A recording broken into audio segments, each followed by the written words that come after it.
अब हमारा टॉपिक है band theory of solids. Band theory of solids में सबसे पहले हम डिस्कस करेंगे मॉलिक्यूलर ऑर्बिट हीलियम, हाइड्रोजन और सोडियम के लिए और इनकी allowed energy state first point में। ठीक है, molecular orbit helium, hydrogen, sodium और इनके अलाउड एनर्जी स्टेट्स के बारे में डिस्कस करेंगे। दूसरे पॉइंट में हम करेंगे इसमें formation of valence band and conduction band और इनकी ओवरलैपिंग। इससे ये डिसाइड होता है कि इन क्रिस्टल्स में से जो हम सॉलिड्स की बात कर रहे हैं बैंड थ्योरी में, कि इसमें वैलेंस बैंड कैसे बनती हैं और कंडक्शन बैंड कैसे बनती हैं, और ये वैलेंस बैंड और कंडक्शन बैंड की फॉर्मेशंस, और इसमें आगे ही ये डिसाइड होगा कि इन क्रिस्टल्स में से कौन मेटल होगा, कौन सेमीकंडक्टर्स और इनमें से कौन इंसुलेटर होता है। ठीक है, इसको बैंड थ्योरी क्यों कहते हैं इसमें हम इसको बताएंगे। ठीक, तो सबसे पहले बात करेंगे हम मॉलिक्यूलर ऑर्बिट हीलियम और हाइड्रोजन और सोडियम के लिए। तो हमें पता है, सबसे पहले हाइड्रोजन लेते हैं। तो हाइड्रोजन दो एटम्स से मिलकर बना हुआ एक मॉलिक्यूल है। ये डाई एटॉमिक मॉलिक्यूल है। ठीक है, H और H से मिलके। इसमें हमें पता है एक न्यूक्लियस और उसके चारों तरफ ऑर्बिट, जिसमें केवल एक इलेक्ट्रॉन रिवॉल्व कर रहा है। इसका कन्फिगरेशन की बात करें तो 1s1 इसका कन्फिगरेशन है। इसी प्रकार दूसरा मॉलिक्यूल, दूसरा एटम, न्यूक्लियस और उसके चारों तरफ इलेक्ट्रॉन, एक इलेक्ट्रॉन इसका भी अगर हम कन्फिगरेशन करें तो 1s1 इसका कन्फिगरेशन है। 1s1 ये क्या है? S अपने इसमें S क्या है? Energy state. 1s2 S में मैक्सिमम 2 इलेक्ट्रॉन्स आते हैं, तो ये S है अपने आप में 2 एनर्जी स्टेट रखता है, जिसमें एक इलेक्ट्रॉन यहाँ पर है। इसमें भी 2 एनर्जी स्टेट है, लेकिन इलेक्ट्रॉन कितने फील्ड है? 1 इलेक्ट्रॉन। मॉलिक्यूलर ऑर्बिट्स कब बनती है? जब ये दोनों न्यूक्लियस, दोनों एटम एक दूसरे के नज़दीक आते हैं, तो ये जो ऑर्बिट है ना, ये आपस में ओवरलैपिंग करेगी। हमने मान लिया कि अब इनको दोनों को हम एक दूसरे के नज़दीक लाना चाह रहे हैं, तो ये ऑर्बिट आपस में ओवरलैपिंग कर गई। बोलो, अब ओवरलैपिंग जैसी करेंगी तो ये क्या काम करेंगी? यहाँ पर एक मॉलिक्यूलर ऑर्बिट बना देगी ये। तो ये इस तरह से ना रोटेट रिवॉल्व होकर ये इस तरह से रिवॉल्व होगा यहाँ पर, तो इसे कहते हैं हम मॉलिक्यूलर ऑर्बिट। इलेक्ट्रॉन रिवॉल्व कर रहा है, मॉलिक्यूलर पूरा मॉलिक्यूल्स अब यहाँ पर क्रिएट हो चुका है। किसका? हाइड्रोजन का मॉलिक्यूल। इलेक्ट्रॉन रिवॉल्व कर रहा है, इसकी एक वेव होती है, वेव फंक्शन हम मानते हैं यहाँ पर ये जाई। ठीक है, और ये रेडियस का फंक्शन होता है इसमें, आर का। ये पहला मॉलिक्यूल है, इसी प्रकार ये दूसरा हो गया, और जब हम इसको कंबाइंड कर देंगे तो जाई1 प्लस जाई2 ऐसे लिख सकते हैं। इनके कांस्टेंट ए और बी यहाँ पर लग जाएंगे। ठीक है, तो ये क्वांटम मैकेनिक्स में हम अगर बात करें तो ये वेव फंक्शन की ये इनके वेव फंक्शंस हैं। किसके? इलेक्ट्रॉन्स, क्योंकि इलेक्ट्रॉन जब रिवॉल्व करेगा तो अपने आप में एक ये वेव का काम करता है। तो इस तरह से हाइड्रोजन का दो एटमों से एक मॉलिक्यूल बना दिया, इसलिए ये कैसा है? ये डाई एटॉमिक सब्सटेंस है। तो इसमें देखें क्यों है ये डाई एटॉमिक। देखो, इलेक्ट्रॉन कितनी स्टेट है? 1 स्टेट इसकी। एस सब सेल है, इसकी 2 स्टेट है, एक इलेक्ट्रॉन है, इसकी 2। तो एस सब सेल में कितनी स्टेट होती हैं? 2 स्टेट होती हैं, दोनों में ही एक एक इलेक्ट्रॉन है। तो इसका इलेक्ट्रॉन ये आ गया, बोलो यहाँ पर ये आ गया। अब इसमें भी दूसरे एटम में भी एक इलेक्ट्रॉन है, तो ये कहाँ जाएगा? ये ऊपर वाले में नहीं जाएगा, क्योंकि दोनों एनर्जी स्टेट, एस की जो एनर्जी स्टेट है, ये दोनों में ही इसमें एनर्जी लगभग दोनों की सेम है, लेकिन दो ऊपर नीचे हैं। अगर हम ग्राफ बनाते हैं ना एनर्जी स्टेट का डिस्टेंस के साथ, मॉलिक्यूल्स के डिस्टेंस के साथ, तो अपर लेवल की एनर्जी कुछ ज़्यादा होती है और लोअर लेवल की एनर्जी कुछ कम होती है। लेकिन चूंकि दोनों ऐसे हैं, एनर्जी तो लगभग सेम है, लेकिन बहुत थोड़ा सा डिफरेंट होगा, इसमें डिफरेंस होगा। तो ई प्लस डेल्टा ये एनर्जी मान लूँगा, ये बहुत इनफाइनाइट स्मॉल क्वांटिटी है, डेल्टा शो कर रहा है, और ये हो जाएगा ई माइनस डेल्टा। अब यूनिवर्सल लॉ क्या कहता है कि कोई भी पार्टिकल, कोई भी सब्सटेंस मिनिमम एनर्जी लेवल पर एग्जिस्ट करता है। तो ये जो दूसरा इलेक्ट्रॉन है वो यहाँ नहीं रहेगा, वो कहाँ जाएगा, वो इस कंडीशन में जाएगा ऐसे, ठीक है। तो दोनों ही, अब देखो ज़रा, दोनों एटम्स के आउटर मोस्ट ऑर्बिट के जो दोनों वैलेंस इलेक्ट्रॉन्स हैं वो यहाँ पर एग्जिस्ट हो चुके हैं, ठीक। तो इस कंडीशन में हम इसको कहेंगे कि हाइड्रोजन का मॉलिक्यूल ये बन गया। अब यहाँ पर ज़रा हीलियम की बात करें तो हीलियम के केस में 2He, दो हीलियम दो न्यूक्लियॉन्स होते हैं इसमें। तो अगर इसका कन्फिगरेशन करें तो यहाँ पर 1 की प्लेस पर क्या आ जाएगा, 2, और यहाँ पर भी 2। जब हम इसको मॉलिक्यूल्स को आप हीलियम के एटम्स लेंगे हाइड्रोजन की जगह, ये मैंने हीलियम लिख लिया यहाँ पर। अब तो 2 इलेक्ट्रॉन होंगे यहाँ पर, बोलो। तो जब इनको नज़दीक लाएंगे तो इस तरह से मॉलिक्यूलर ऑर्बिट बनाएंगे ये, तो 4 इलेक्ट्रॉन हो गए इस ऑर्बिट में, 4 इलेक्ट्रॉन हो गए, दोनों की ही एनर्जी स्टेट होंगी। तो चारों इलेक्ट्रॉन क्या कोशिश करेंगे, चारों इलेक्ट्रॉन इस लेवल पर आने की कोशिश करेंगे, क्योंकि मिनिमम एनर्जी लेवल पर रहना चाहते हैं, अपर लेवल पर रहना नहीं पसंद करेंगे वो, क्योंकि अपर लेवल पर एनर्जी थोड़ी सी ज़्यादा है, वो मिनिमम एनर्जी लेवल पर जाना चाहेंगे, ई माइनस डेल्टा पर। तो यहाँ चारों इलेक्ट्रॉन जब यहाँ पर आ जाएंगे तो अब पॉली लॉज क्या कहता है कि चारों इलेक्ट्रॉन्स की, 2 इलेक्ट्रॉन्स की चारों क्वांटम स्टेट नंबर सेम नहीं हो सकते। यानी यहाँ पर है ना, जब 2 इलेक्ट्रॉन इसके भी जाएंगे तो उनकी कंडीशन भी कुछ ऐसे और कुछ ऐसे हो जाएगी। अब देखो, ये इलेक्ट्रॉन और ये इलेक्ट्रॉन सेम स्टेट में हो गए, उधर ये दोनों हो गए सेम, तो पॉलीज लॉ यहाँ पर फॉलो नहीं होगा, इसलिए ये दोनों इलेक्ट्रॉन यहाँ पर नहीं एग्जिस्ट कर सकते। और ऊपर इसलिए नहीं करेंगे ये क्योंकि ये हायर एनर्जी लेवल है, ये इनकी कोशिश है कि लोअर एनर्जी लेवल। तो इस कंडीशन में हीलियम के 2 मॉलिक्यूल आपस में नहीं मिल सकते, इसलिए हीलियम एक मोनो एटॉमिक मॉलिक्यूल है, ये डाई एटॉमिक इसमें एग्जिस्ट नहीं हो सकता।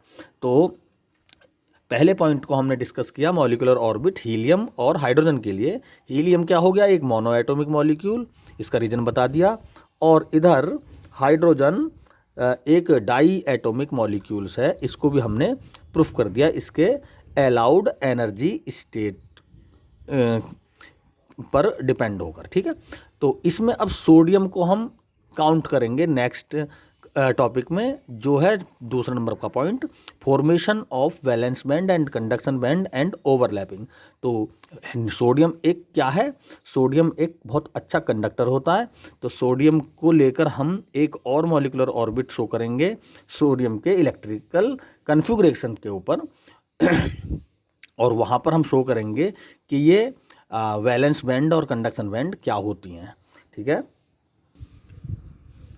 ठीक है, सोडियम का जो एटॉमिक नंबर है वो है 11, ठीक है, और इसका 281 इलेक्ट्रिकल कन्फिगरेशन है। अगर हम 1s1 इसको कर सकते हैं, 1s1 1s2 2s2 2p6 3s1, अगर इनका हम एनर्जी की फॉर्म में अगर हम इनके स्टेट बनाएं तो देखें ज़रा, 3s1 सबसे अपर स्टेट है, सबसे आउटर मोस्ट ऑर्बिट 1 है, पहली ऑर्बिट, दूसरी ऑर्बिट और आउटर ऑर्बिट 1 है ना, तो 3s1 आउटर ऑर्बिट में है। तो अगर हम इसका डायग्राम बनाएं तो कुछ ऐसे बना सकते हैं, हाँ बना सकते हैं इस तरह से।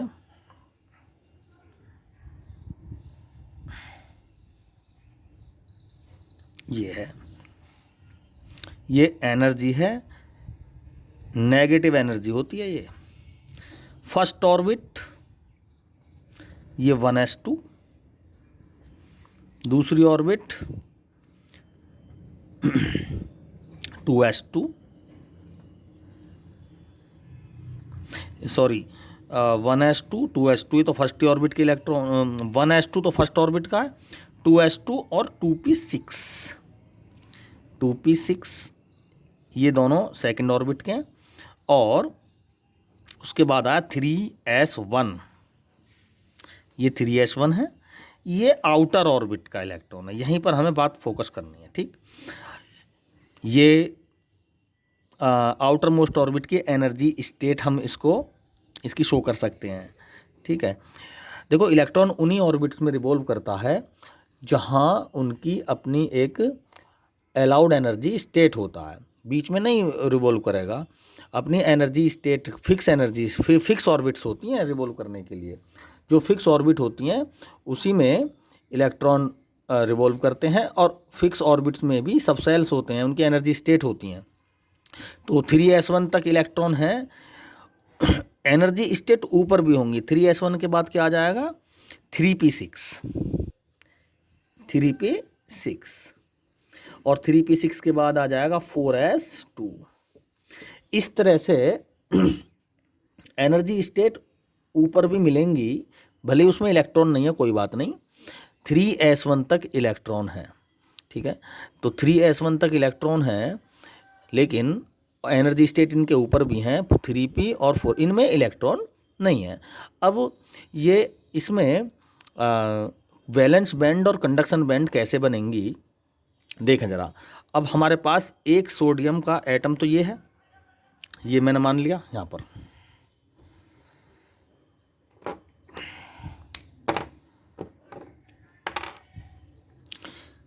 ये सोडियम का एटम है, एक एटम, और दूसरा एटम है ये। ठीक है, जब हम इन एटम्स को नज़दीक लाते हैं, मैंने इन एटम्स को नज़दीक ले आया, ये ले आया जी।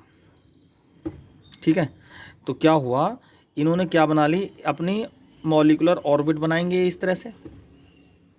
ठीक, तो सबसे पहले जो ओवरलैप करेगा, सबसे आउटर एनर्जी स्टेट करेगा, यानी ये जो 4s2 है ना, ये सबसे पहले ओवरलैप करेगा। अगर हम इन दोनों के दोनों मॉलिक्यूल्स को और नज़दीक ले आएं, तो उसके बाद 3p वाले भी ऑर्बिट्स और एनर्जी स्टेट ओवरलैप करेंगे। अगर और नज़दीक ले आएं तो 3s1 वाला ओवरलैप करेगा, और यही हमारा मतलब भी है, क्योंकि यहाँ पर तो इलेक्ट्रॉन है 3s1 में। 3s1 में क्या है, इलेक्ट्रॉन है, और यही हमारा मतलब है। अब हमने 3s1 तक पहुँच, हालांकि और नज़दीक ले आएंगे तो 2p6 वाली कंडीशन में भी ये ओवरलैपिंग हमें मिलेगी। अभी तो हम दो एटम्स की बात कर रहे हैं केवल, लेकिन अगर हम 3 एटम की बात करें तो कुछ इस तरह से, एक एटम, 2 एटम और ये 3 एटम, इस तरह से नज़दीक आएंगे तो मॉलिक्यूलर ऑर्बिट कुछ इस तरह से बनेगी। ठीक है, तो 3s1 कंडीशन में अगर ओवरलैपिंग होगा तो यहाँ पर देखो, जब 2 एटम एक दूसरे के नज़दीक हैं, जब 2 एटम एक दूसरे के क्या हैं, बहुत ज़्यादा नज़दीक, तो मैंने मान लिया s वाली एनर्जी स्टेट ओवरलैप कर रहे हैं, तो पहले तो अकेला था 3s, अब एक और आ गया, तो यहाँ पर एक लाइन और बन जाएगी इस तरह से। अब 3 आ गए तो एक लाइन और बन जाएगी तीसरी, इस तरह से। ठीक है, मैंने मान लिया 4 एटम आ गए तो एक लाइन और बनेगी, 5वें के लिए और बन जाएगा थोड़ा सा। तो जैसे जैसे मॉलिक्यूल्स आपस में एक दूसरे के नज़दीक आते रहेंगे, वैसे वैसे यहाँ पर 3s1 लेवल पर ये एनर्जी स्टेट्स इकट्ठी हो जाएंगी, और जैसे जैसे मॉलिक्यूल्स बढ़ेंगे इस एनर्जी स्टेट की विड्थ बढ़ेगी, और यहाँ पर हो जाएगी एक बैंड फॉर्म। ठीक है, क्या हो जाएगी, ये एक बैंड। अच्छा, इस तरह की बैंड यहाँ पर भी फॉर्म होंगी, 4s1 में भी फॉर्म होंगी इस तरह की बैंड, ऐसे बैंड, ये बैंड 3p में भी फॉर्म होंगी ये बैंड, ये। लेकिन इस बैंड की विशेषता ये है, इस बैंड में है इलेक्ट्रॉन प्रेजेंस। आउटर जितनी भी ये 3p और 4s जो बैंड हैं, इनमें इलेक्ट्रॉन्स नहीं हैं, और 3s1 में क्या है, इनमें है इलेक्ट्रॉन, ये इलेक्ट्रॉन्स इस तरह से। ठीक है, ये इलेक्ट्रॉन्स हैं इसमें, 3s1 आउटर मोस्ट ऑर्बिट है भाई 3s1, तो इसमें क्या है, इलेक्ट्रॉन्स। तो वो आउटर मोस्ट एनर्जी स्टेट जिसमें इलेक्ट्रॉन फील्ड हैं, उसे बोलते हैं हम वैलेंस बैंड। क्या बोलते हैं, वैलेंस बैंड। और जिन ऑर्बिट्स में जिन एनर्जी स्टेट्स में बैंड हैं लेकिन इलेक्ट्रॉन्स नहीं हैं, वो कहलाती हैं कंडक्शन बैंड। तो ये कंडक्शन बैंड हो गई, क्लियर, दोनों कंडक्शन बैंड्स हैं। ये वैलेंस बैंड है। अब हमारे पास एक सब्सटेंस है, ये पूरा सोडियम का क्रिस्टल मैंने मान लिया, इसमें बहुत सारे मॉलिक्यूल्स हैं, ये बहुत सारे मॉलिक्यूल्स हैं इसमें। मैंने मान लिया कि ये 1 मोल है। कितने हैं ये? 1 मोल, यानी एवोगाड्रो नंबर n। इतने मॉलिक्यूल्स हैं। अब जब इतने मॉलिक्यूल्स हैं तो हमने हीलियम और हाइड्रोजन के केस में हमने देखा था कि 2 एनर्जी स्टेट थे। तो इलेक्ट्रॉन जो कहाँ आए थे, वो बोलो। इलेक्ट्रॉन आए थे लोअर एनर्जी स्टेट में। तो यहाँ पर जितने भी, और एक एनर्जी स्टेट में है 2 इलेक्ट्रॉन, ठीक है, 2 एटम, 2 एनर्जी स्टेट और एक में 2 इलेक्ट्रॉन। तो इसका मतलब हर एनर्जी स्टेट में अगर n एनर्जी स्टेट है तो 2n इलेक्ट्रॉन्स इसमें पॉसिबल हो सकते हैं एक उसमें। तो अगर यहाँ पर n एनर्जी स्टेट है तो इलेक्ट्रॉन कितने हो सकते हैं इसमें? 2n। और चूंकि ये लोअर लेवल पर रहना चाहते हैं तो हमारी कंडीशन ऐसी हो सकती है कि ये हाफ लेवल तक भरी हुई हो इलेक्ट्रॉन से। जैसे ही इलेक्ट्रॉन को कहीं एटमॉस्फेरिक एनर्जी मिलेगी, या ये 0 केल्विन पर हम स्टडी कर रहे हैं इसकी, तो जैसे ही इसको हम एनर्जी देंगे इलेक्ट्रॉन्स को, ये हाफ तक भरे हुए हैं, तो ये जंप करके ऊपर तक जा सकते हैं। क्यों जंप करेंगे? नॉर्मल एनर्जी पर भी अगर 0 इलेक्ट्रॉन वोल्ट से के आसपास की भी एनर्जी। क्यों? क्योंकि अगर हम इसको माइक्रोस्कोप से देखें, इस बैंड को, वैलेंस बैंड जो हमने बताई है, तो इसमें हमें पता ही है कि भाई ये छोटी छोटी लाइंस बनी हुई हैं यहाँ पर, ऐसी बहुत सारे मॉलिक्यूल, 10 मॉलिक्यूल तो 10 लाइन, 100 मॉलिक्यूल से तो 100 लाइन बनी हुई है यहाँ पर। तो भाई इन दोनों लाइंस के बीच में भी एक गैप है, इसको हम एनर्जी गैप बोलते हैं। क्या बोलते हैं? एनर्जी गैप, जिसकी वैल्यू लगभग 0 इलेक्ट्रॉन वोल्ट होती है। तो 0 इलेक्ट्रॉन का वोल्ट का मतलब है अगर इलेक्ट्रॉन यहाँ पर है तो बहुत कम एनर्जी लेकर ही ये कहाँ पहुँच जाएगा? ऊपर पहुँच जाएगा। इस तरह से ये बहुत डेप्थी कॉन्सेप्ट पॉइंट है इस वैलेंस बैंड का, और यही पॉइंट ये डिसाइड करेगा कि ये सब्सटेंस मेटल है या इंसुलेटर है या सेमीकंडक्टर है। तो यहाँ पर इस तरह से ये बहुत कम एनर्जी लेकर ही ये इलेक्ट्रॉन अपर लेवल तक पहुँच जाएगा, ठीक है। तो इस तरह से अब इसमें हम बात करेंगे कि ये मेटल कैसे हुआ, ये सोडियम मेटल कैसे हुआ, और अगर इंसुलेटर होता तो क्या होना चाहिए था इसमें। तो हम इसमें एक ओवरलैपिंग ग्राफ बनाएंगे जिससे ये और ज़्यादा क्लियर होने वाला है। देखें ज़रा, ये मैं एक एनर्जी ग्राफ शो करना चाह रहा हूँ इसका। ये एनर्जी में है, ठीक है। देखो ये 1s है ना, ये -13.6 इलेक्ट्रॉन वोल्ट पहले ऑर्बिट की जो एनर्जी होती है वो -13.6 इलेक्ट्रॉन वोल्ट होती है।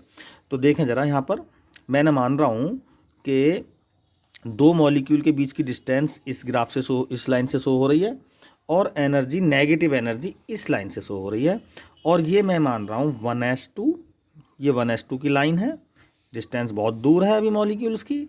ये 2s2, ये 2p6, ये 3s1, ये है, ये मेन इलेक्ट्रॉन यहीं पर है। 3s1 के बाद 3p वाली लाइन आई, 3p के बाद 4s, इस तरह से चलता है। अब देखें ज़रा, एक मॉलिक्यूल यहाँ पर है, एक यहाँ पर है, ठीक है। जैसे जैसे मॉलिक्यूल आपस में नज़दीक आते हैं वैसे वैसे ही लाइन बढ़ेंगी। हमने मान लिया कि डिस्टेंस डिक्रीज हो रही है। तो सबसे पहले कौन सी लाइन ओवरलैपिंग करेगी? जो सबसे आउटर में है एनर्जी स्टेट, ठीक है। जो सबसे आउटर एनर्जी स्टेट है वो ओवरलैप करेगा और अपनी बैंड बढ़ाएगा। इस तरह से बैंड बढ़ी इसकी, ये ऐसी चल रहे हैं, ये ऐसी चल रहे हैं सभी, डिस्टेंस डिक्रीज हो रही है। 4s2 का ओवरलैप हो गया यहाँ पर। जैसे जैसे आगे बढ़ेंगे 4s2 का ओवरलैप बढ़ता जाएगा, क्योंकि इनकी बैंड की चौड़ाई बढ़ रही है लगातार, इसकी बैंड की चौड़ाई बढ़ रही है। अब थोड़ी देर बाद भाई क्या हुआ, ये 2p भी ओवरलैप करने लगा, ये करने लगा ऐसे। 3s1 ऐसे चल रहा है, ये भी ऐसे चल रहा है, ठीक है, डिस्टेंस कम हो रही है, ये दोनों ओवरलैप कर ही रहे हैं। ऐसे आगे को सीधे सीधे करते रहेंगे। तो अब 3s1 भी थोड़ी देर में और नज़दीक आए, दोनों मॉलिक्यूल, एक मॉलिक्यूल ये और एक मॉलिक्यूल ये, अब यहाँ पर आ गए भी और नज़दीक आए। तो क्या हुआ, ये 3s1 जो है ये भी ओवरलैप करने लगा, बल्कि इसमें तो इलेक्ट्रॉन भी है, ओवरलैप का मतलब अपनी बैंड को बढ़ाने लगा। 3s1 दूसरा मॉलिक्यूल का भी 3s1 मिल गया, तो यानी यहाँ पर 2 मॉलिक्यूल थे तो 2 लाइन थी, 3 लाइन थी। इस तरह से जैसे जैसे हम डिस्टेंस घटाएंगे वैसे वैसे ये ओवरलैपिंग की कंडीशन इसमें भी आ जाएगी, 3s1 में भी। 2p6 और 2s2 ये वैसे ही चलते रहे।